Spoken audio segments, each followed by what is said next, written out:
नाना पटोलेंचं आज दिवसभरासाठी निलंबन करण्यात आलं। विधानसभा अध्यक्षांनी ही कारवाई केली आहे। नाना पटोले विधानसभा अध्यक्षांच्या खुर्चीजवळ गेले। नाना पटोलेंनी विधानसभा अध्यक्षांसमोर असलेल्या राजदंडाला देखील स्पर्श केला।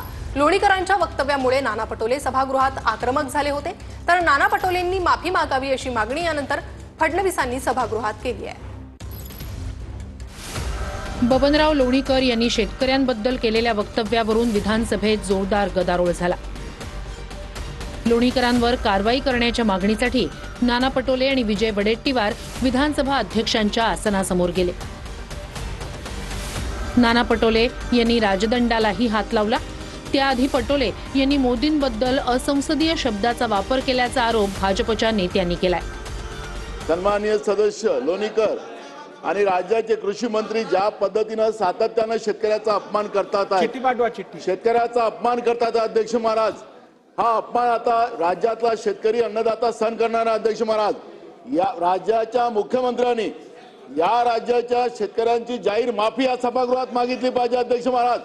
ज्या पद्धतीनं सातत्यानं मोदी तुमचा बाप असेल, शेतकऱ्यांचा बाप होऊ शकत नाही अध्यक्ष महाराज, आणि या पद्धतीनं ज्या पद्धतीचं वक्तव्य हे अध्यक्ष महाराज अजिबात नाही चालणार अध्यक्ष महाराज। याच्यावर कारवाई झाली पाहिजे।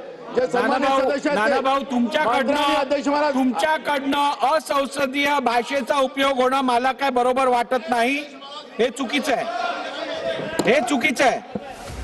नाना पटोले विधानसभा अध्यक्षांच्या आसनासमोर धावून गेल्यानंतर विधानसभेचं कामकाज काही काळासाठी तहकूब करण्यात आलं। नानाभाऊ पटोले या सभागृहाचे माजी अध्यक्ष राहिलेले आहेत। ते अध्यक्ष असताना या सभागृहात राजदंडाला स्पर्श केल्यानंतर काय कारवाई करावी या संदर्भातलं रुलिंग झालेलं। त्यामुळे नानाभाऊ मला तुम्ही पुढची कारवाई करण्यासाठी अजून मजबूर करू नका। आपण जागेवर बसा अथवा सभागृहाचं नियमित कामकाज चालू ठेवण्यासाठी मला पुढची कारवाई करायला लागेल। आपण जागेवर बसा। बरोबर दिनांक 30 जून 2000 हे चुकीचं आहे। सभागृहाची बैठक 5 मिनिटांसाठी स्थगित केली जात आहे।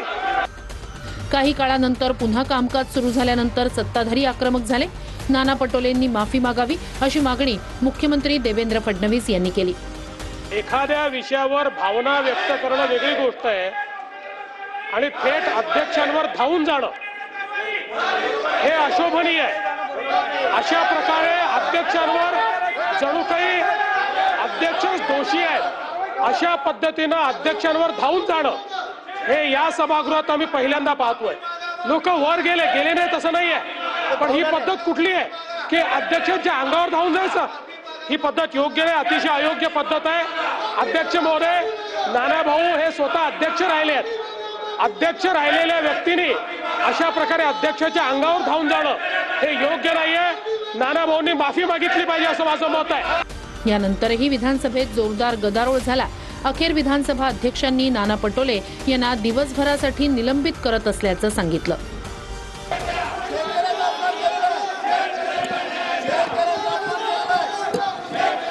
सभागृहाचं कामकाज नियमित चालण्यासाठी मी विधानसभेचा अध्यक्ष म्हणून माझ्या अखत्यारीत नानाभाऊ पटोले यांना दिवसभरासाठी सस्पेंड करत आहे। यांचे आमदार असतील, यांचे कृषी मंत्री असतील, ते शेतकऱ्याला भिकारी समजतात।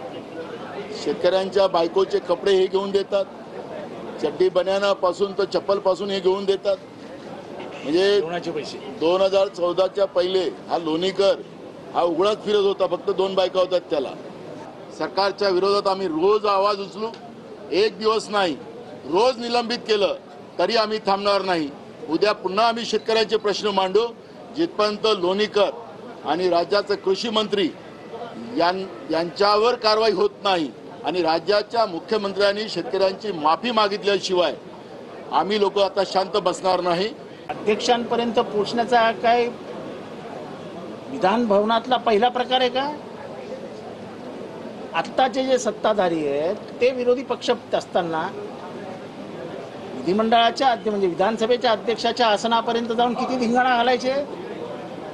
नाना तर फार लांब होते, नाना अध्यक्षांपासून फार लांब होते आणि ते एकटेच होते. आम्ही तर अख्खी झुंड अध्यक्षांना घेरलेली बघितली, अख्खी झुंड, म्हणजे आत्ताचे सत्ताधारी विरोधी पक्षात असताना. त्यामुळे आकसाने आपल्या अंगावर हे सगळं प्रकरण येतंय असं म्हणून सत्ताधारी प्लॅन करून नानाला बाहेर घालवणार असतील तर ते आम्हाला मान्य नाही.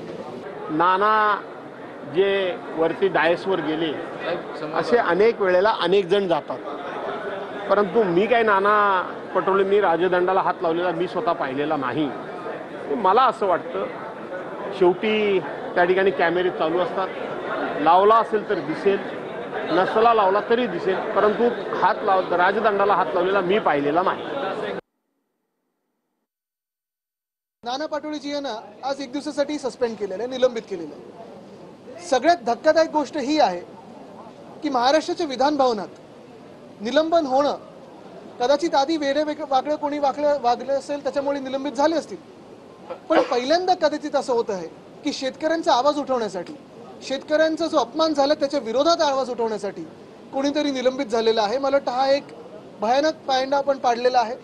दुर्दैव ह्या महाराष्ट्राचं असं आहे की एक सरकार आमच्या डोक्यावर जे बसलेलं आहे ते सरकार निवडणूक आयोगाच्या आशीर्वादाने बसलेलं आहे आणि शेतकऱ्यांच्या नाही.